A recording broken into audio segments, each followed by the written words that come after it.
Friends and students, कैसे हैं आप लोग। Hope you all are good. और वैसे तो आपने थंबनेल देख ही लिया और आप समझ चुके हैं कि आज हम किस टॉपिक को डिस्कस करने वाले हैं। जी हाँ, आज हम डिस्कस करेंगे क्लास 11th के सेकंड बुक यानी कि राजनीतिक सिद्धांत के थर्ड चैप्टर को, जो कि आपके न्यूली सिलेबस के अकॉर्डिंग है। और इसमें हम डिस्कस करेंगे समानता को, और ये जो है इस सीरीज का फर्स्ट लेक्चर है। इसकी बेसिकली हमने 3 लेक्चर जो हैं वो डिजाइन किए हैं, जिसमें से फर्स्ट लेक्चर को आज हम डिस्कस करेंगे। तो अगर आप हैं इस चैनल पे नए तो प्लीज चैनल को लाइक करें, सपोर्ट करें, अपने फ्रेंड्स और फैमिली के साथ शेयर करना ना भूलें। और अगर ये पहुंचा है आप तक एक डॉक्यूमेंट के रूप में यानी कि पीडीएफ के रूप में, तो यहाँ पर नीचे जो लिंक दिया है यहाँ पर सिंपली टैप कर कर आप जो है इस वीडियो लेक्चर को डायरेक्टली यूट्यूब पर देख सकते हैं। और अगर आपको चाहिए ये डाटा जिस पर हम पढ़ा रहे हैं या एजुकेशन से रिलेटेड और भी बहुत सारा डाटा जो है वो आपको हमारे टेलीग्राम चैनल पे मिल जाएगा, जिसका नेम यहाँ पर मेंशन है। और इसका लिंक जो है वो नीचे आपको डिस्क्रिप्शन बॉक्स में भी मिल जाएगा, या आप सीधा ही तेजस एजुकेशन पॉइंट टाइप करेंगे तो आपको ये लोगो मिल जाएगा। आप वहां पर डायरेक्टली जाकर इसे ज्वाइन करिए। वहां पर आपको बहुत तरीके का डाउन लेवल डेटा मिलेगा। उसमें बहुत सारी चीजें होंगी, जैसे पीडीएफ फॉर्म होगा, गूगल डॉक होगा, फॉर्म्स होगा, और बहुत सारे यूट्यूब के लिंक भी होंगे, जो कि आपके अपकमिंग एग्जाम के लिए बहुत ज्यादा इंपॉर्टेंट होने वाले हैं। तो चलिए डायरेक्टली चलते हैं आज के सेशन की तरफ, आज के लेक्चर की तरफ। सबसे पहले देख लेते हैं कि सीबीएसई का जो न्यूली सिलेबस है उसके अकॉर्डिंग इस चैप्टर में किन किन कंटेंट्स को हमें डिस्कस करना होगा। तो यहाँ पर सबसे पहले हम डिस्कस करेंगे कि समानता क्या है। उसके बाद हम डिस्कस करेंगे समानता के महत्व को, या हम कह सकते हैं कि समानता क्यों महत्वपूर्ण है। इस टॉपिक को यहाँ पर हमें डिस्कस करना होगा। थर्ड टॉपिक के रूप में देखेंगे जो सीबीएसई बताती है कि समानता के विभिन्न आयाम कौन कौन से हैं, उन्हें भी हमें यहाँ पर पढ़ना है। और लास्ट हम देख सकते हैं कि हम समानता को कैसे बढ़ावा दे सकते हैं। तो सीबीएसई ने बेसिकली इन 4 टॉपिक्स को आपके इस चैप्टर यानी कि समानता वाले चैप्टर में इंक्लूड किया है। और अगर इस लेक्चर की बात करें तो यह व्याख्यान जो है वो आपको समानता की अवधारणा के बारे में बताता है। और यदि समानता की बात की जाए तो समानता को एक मूल्य के रूप में भारतीय संविधान में भी दर्ज किया है। और यहाँ पर हम समानता की अवधारणा पर रोशनी डालते हुए बहुत सारे बिंदुओं की पड़ताल करेंगे। तो चलिए क्विकली देख लेते हैं कि आज के पार्ट 1 में हम किन किन पॉइंट्स को आज आपके साथ शेयर करेंगे, आपके साथ डिस्कस करेंगे, ताकि आप इस चैप्टर को और अच्छे से समझ पाएं। यहाँ पर सबसे पहले आज के फर्स्ट लेक्चर में हम डिस्कस करेंगे समानता के महत्व को, यानी कि समानता महत्वपूर्ण क्यों है हमारे जीवन में, इसके क्या मायने हैं, इन सभी की चर्चा हम करेंगे। उसके बाद सेकेंडली हम डिस्कस करेंगे समानता क्या है, व्हाट इज इक्वालिटी, इसको भी हम डिस्कस करेंगे। और यहाँ पर हम 2 अर्थों में से पढ़ेंगे, समानता विशेष अर्थों में और समानता सामान्य शब्दों में क्या होती है, उन दोनों की चर्चा हम करेंगे। उसके बाद हम डिस्कस करेंगे अवसरों की समानता को, जो कि समानता का सही आईना है। इसी से जाकर हम समझ सकते हैं कि असली में समानता जो है वो क्या है। और उसके बाद हम डिस्कस करेंगे प्राकृतिक और सामाजिक असमानताओं को, जो कि आपके इस लेक्चर का लास्ट पॉइंट भी रहेगा। तो चलिए without wasting any more time शुरू करते हैं हम अपने आज की क्लास मेरे यानी लेक्चरर उदय कुमार के साथ।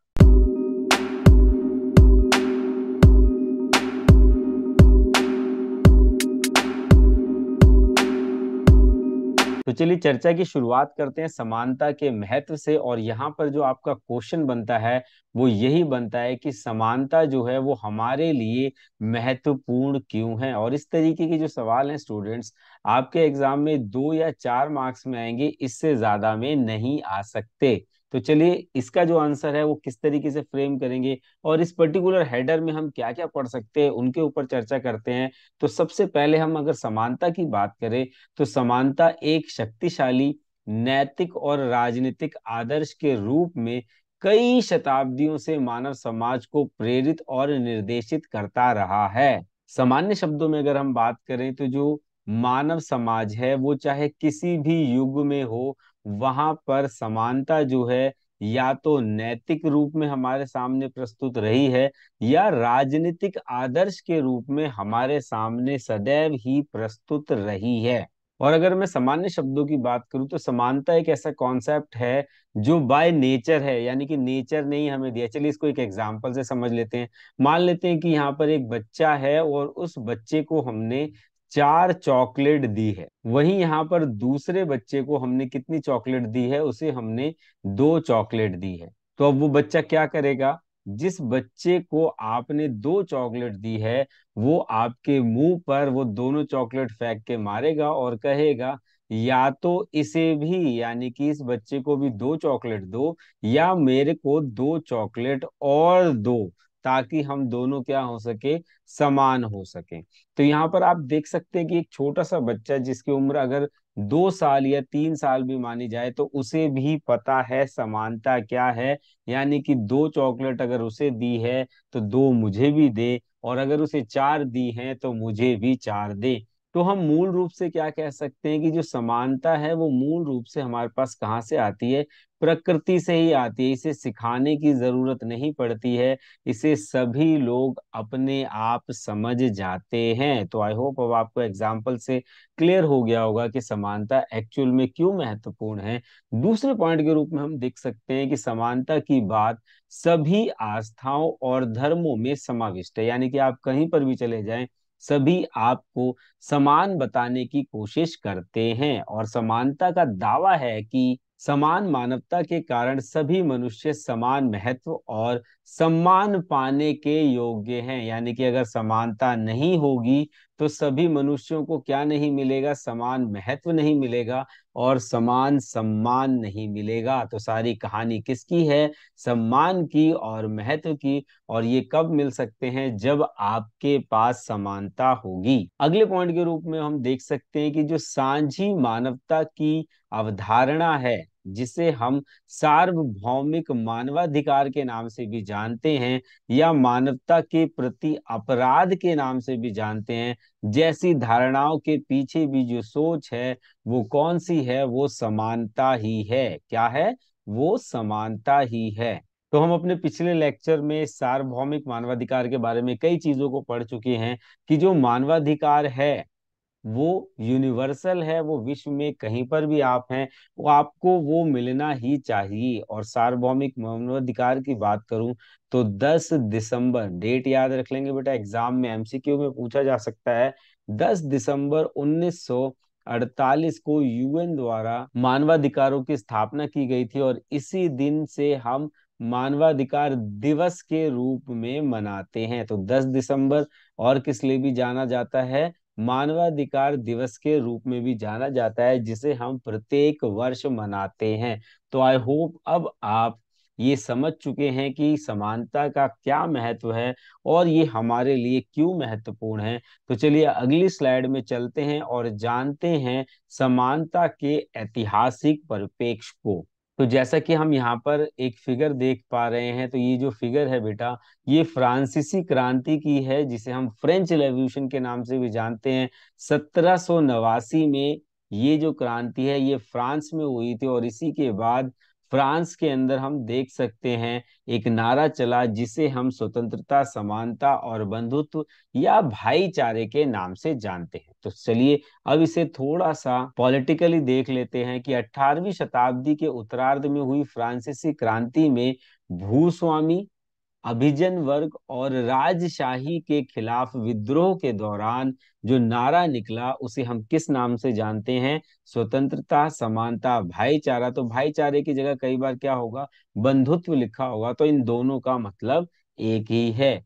समानता की जो मांग है वो 20वीं शताब्दी में एशिया, अफ्रीका और उपनिवेशवादी विरोधी स्वतंत्रता संघर्षों के दौरान भी उठी और यह लगातार उन संघर्षरत समूहों द्वारा उठाती जाती रही जो महसूस करते थे कि उन्हें समाज में किनारे कर दिया गया है, जैसे कि महिलाएं और दलित। देखिए ये पॉइंट बेसिकली क्या कह रहा है कि अगर हम 20वीं शताब्दी की बात करें तो 20वीं शताब्दी में कई ऐसे उपनिवेशवादी देश थे जिन्हें गुलाम बनाया जा चुका था, उनके अंदर जो है वो स्वतंत्रता को लेकर संघर्ष शुरू हुए। जैसा कि हम देख सकते हैं, अगर भारत की बात करें तो भारत में भी जो स्वतंत्रता के लिए संघर्ष है वो हुआ, और उसी के बाद जो है भारत को क्या मिली है, आजादी मिली है। तो यहाँ पर कुछ बुनियादी प्रश्न हैं जिन्हें हम इस स्लाइड में डिस्कस करने की कोशिश करेंगे, इस लेक्चर में डिस्कस करने की कोशिश करेंगे। यहाँ पर पहले बुनियादी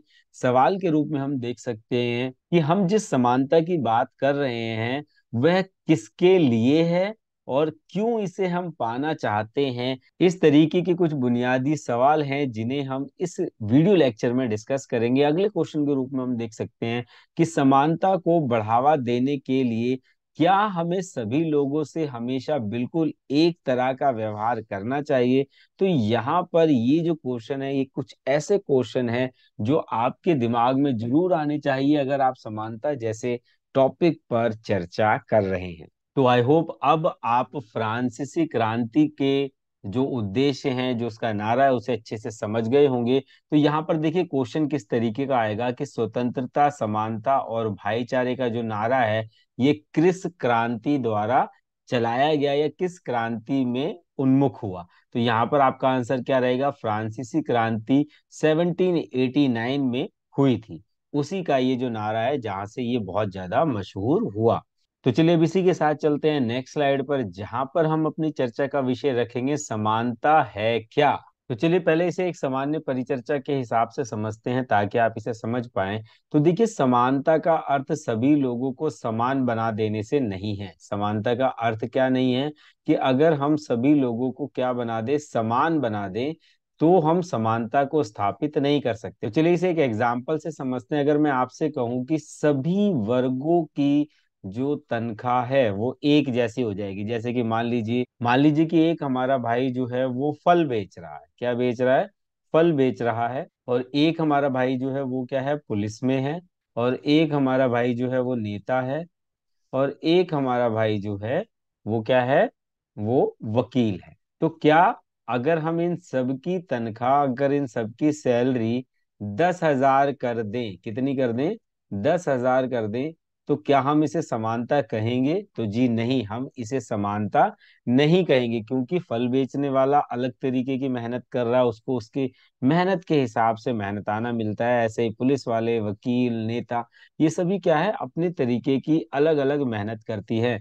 तो अगर हम सभी को एक समान बना दें और सभी की सैलरी 10,000 कर दे, तो अब ये पुलिस वाला क्या सोचेगा, वो सोचेगा कि मेरा इतना पढ़ने लिखने का क्या फायदा हुआ, जबकि तनख्वाह जो है वो केवल 10,000 ही हो सकती है। तो यहाँ पर हम क्या कह सकते हैं कि अंतरों को समाप्त करने से कभी भी समानता जो है उसे स्थापित नहीं किया जा सकता। तो अब समानता को कैसे स्थापित किया जा सकता है उस पर चर्चा करते हैं। तो समानता की अगर हम बात करें तो समानता के आदर्श से जुड़े होने का यह मतलब नहीं है कि सभी तरह के अंतरों का उन्मूलन कर दिया जाए, यानी कि उन्हें समाप्त कर दिया जाए। अगर हम सभी अंतरों को समाप्त कर देंगे तो भी क्या है, समानता को स्थापित नहीं किया जा सकता। तो इसका मतलब क्या है, तो इसका मतलब केवल यह है कि हमसे जो व्यवहार किया जाता है और हमें जो भी अवसर प्राप्त होते हैं वह जन्म या सामाजिक परिस्थितियां निर्धारित नहीं होनी चाहिए।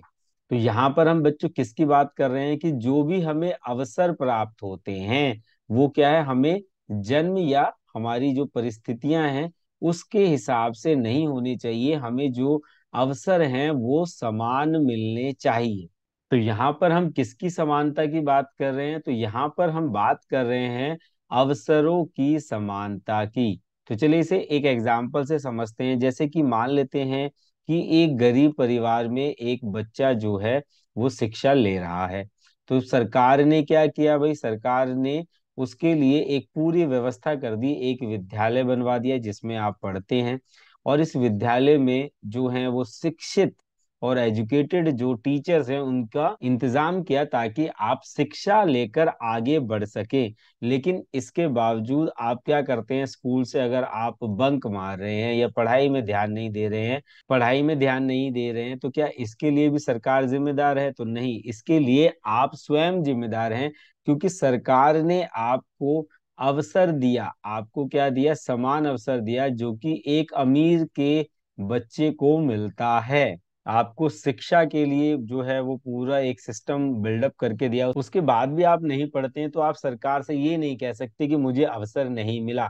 तो समानता को स्थापित करने का जो सबसे सही तरीका है वो क्या है? अवसर की समानता, यानी कि सभी को विकास करने के लिए जो है वो समान अवसर प्राप्त होने चाहिए। और अगला पॉइंट जो है हमारा वो इसी पर चर्चा कर रहा है कि समानता की अवधारणा में यह निहित है कि सभी मनुष्य अपनी दक्षता और प्रतिभा को विकसित करने के लिए तथा अपने लक्ष्यों और आकांक्षाओं को पूरा करने के लिए समान अधिकार और अवसर के हकदार हैं। यानी कि सभी को अपने आप को विकसित करने का समान अवसर मिलता है, तो उसे ही हम समानता की श्रेणी में रख सकते हैं। तो अगर हम सामान्य शब्दों की बात करें तो विशेषाधिकारों का अभाव, यानी कि किसी को भी विशेष अधिकार जो हैं वो नहीं दिए जाने चाहिए, तो हम क्या कह सकते हैं कि समानता को स्थापित किया जा सकता है। और सबको विकास यानी कि सबको अपना डेवलपमेंट करने का समान अवसर प्राप्त हो रहा है, तो उसे भी हम किस श्रेणी में रख सकते हैं? समानता की श्रेणी में रख सकते हैं। व्यक्तियों को जाति, धर्म, रंग, वंश, लिंग आदि तथा जन्म स्थान आदि के आधार पर भेदभाव के बिना अगर विकास करने के समान अवसर मिल रहे हैं, तो इसे हम समानता की कैटेगरी में रख सकते हैं। अब चलिए देखते हैं कि अवसरों की समानता का क्या अर्थ है, जो कि हमने विशेष अर्थों में पढ़ा उसे ही हम सामान्य अर्थों में भी पढ़ लेते हैं। तो अवसरों की समानता का अर्थ क्या है कि सामाजिक दर्जा, संपत्ति या विशेषाधिकारों में समानता का अभाव होना महत्वपूर्ण नहीं है, लेकिन शिक्षा, स्वास्थ्य, सुरक्षित आवास जैसी बुनियादी चीजों की उपलब्धता में असमानताओं से कोई समाज असमान और अन्यायपूर्ण बनता है। तो यहाँ पर हमारे लिए समाज के लिए जो जिम्मेदारी दी गई है वो क्या दी गई है कि आप जो है वो अपने समस्त नागरिकों को शिक्षित कर रहे हैं, उनके स्वास्थ्य का ध्यान रख रहे हैं और उनको सुरक्षित आवास जैसी जो बुनियादी जो फंडामेंटल नीड्स है अगर वो फुलफिल कर रहे हैं, तो आप कैसा समाज है? आप समान समाज है जो कि नागरिकों में समानता को पोषित करता है। और अगर आप ऐसा नहीं कर पा रहे हैं तो आप क्या है? असमानताओं से घिरा हुआ समाज है। और ऐसा समाज कभी भी न्यायपूर्ण नहीं हो सकता, वो क्या रहेगा? वो अन्यायपूर्ण ही रहेगा। तो आई होप अब आप अवसरों की समानता और समानता का जो एक अर्थ है उसे समझ चुके होंगे। तो चलिए इसी के साथ चर्चा को आगे बढ़ाते हैं और जानते हैं असमानताओं को। तो देखिए असमानताओं को हम दो कैटेगरीज में बांट सकते हैं। एक है प्राकृतिक असमानताएं और दूसरा है सामाजिक असमानताएं। तो राजनीतिक सिद्धांत की बात करें तो राजनीतिक सिद्धांत में प्राकृतिक असमानताओं और समाज जनित असमानताओं में अंतर किया जा सकता है। तो यहाँ पर हम अगर प्राकृतिक और समाज जनित का माने तो प्राकृतिक समानताओं से अर्थ उन असमानताओं से होता है जो कि प्रकृति से प्राप्त होती हैं, और समाज जनित असमानताएं क्या होती हैं? जिन्हें समाज ने पैदा किया होता है, वो प्राकृतिक नहीं होती। तो देखिए प्राकृतिक असमानताओं की बात करें कि लोगों की जन्मजात विशेषताओं और योग्यताओं का परिणाम है। तो देखिए अगर कोई बच्चा जन्म से अपंग है तो अपंग होना क्या है कि वो जो है वो प्रकृति से अपंग है, उसके साथ जो है वो प्रकृति ने असमानताएं जो है वो स्थापित कर रखी हैं जिसे दूर नहीं किया जा सकता। लेकिन जो समाज में पैदा हुई असमानताएं हैं उन्हें क्या कर सकते हैं? हम दूर कर सकते हैं। तो प्राकृतिक असमानताओं की बात करें तो लोगों में उनकी विभिन्न क्षमताओं, प्रतिभा और उनके अलग अलग चयन के कारण पैदा होती हैं। यह आमतौर पर मान लिया जाता है कि प्राकृतिक विभिन्नताओं को बदला नहीं जा सकता, लेकिन उनमें सुधार जो है वो किया जा सकता है, और इन्हें हम अपनी आगे की चर्चाओं में और डिटेल में समझेंगे। और सामाजिक असमानताओं की बात करें तो ये मुख्य रूप से समाज द्वारा पैदा की जाती हैं, और ये ऐसी असमानताएं होती हैं जिन्हें समय के साथ जो है वो बदला जा सकता है, इनमें सुधार किया जा सकता है। तो समाज जनित असमानताओं में वे होती हैं जो समाज में अवसरों की असमानता होने या किसी समूह का दूसरे समूह द्वारा शोषण किए जाने से पैदा होती है। तो देखिए अगर हम प्राचीन भारत की बात करें तो प्राचीन भारत में जो दलित वर्ग था जिसे आज हम SC ST के नाम से जानते हैं, उनका शोषण जो है वो उच्च समाज द्वारा किया गया। तो अब देखिए, ये जो दलित हैं आज जो भी इनकी स्थिति है वो किस वजह से, क्योंकि इनका एक लंबे समय तक शोषण हुआ है। और ये जो व्यवस्था है ये किसके द्वारा बनाई गई, समाज के द्वारा बनाई गई।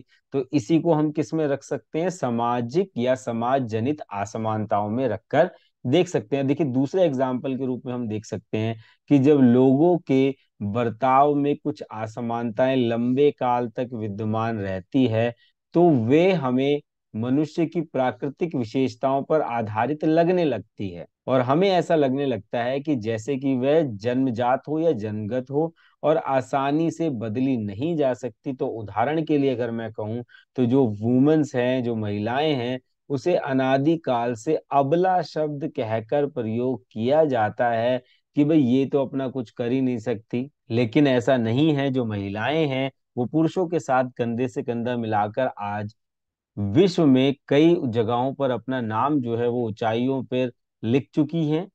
और कई एग्जाम्पल के द्वारा हम देख सकते हैं कि जो महिलाएं हैं वो पुरुषों से किसी भी तुलना में कम नहीं है। और जब हम इस लेक्चर सीरीज का थर्ड पार्ट डिस्कस कर रहे होंगे तो वहां पर जो नारीवाद है उसके अंदर हम इसे और डिटेल में पढ़ेंगे। तो आशा करता हूं कि प्राकृतिक और समाज जनित असमानताओं को भी आप बहुत अच्छे से समझ पाए होंगे। तो आज की क्लास में बस इतना ही, मिलते हैं आपसे नेक्स्ट क्लास में, जहां पर हम इसी सीरीज के सेकंड पार्ट को डिस्कस करेंगे। तब तक के लिए जय भीम, जय भारत।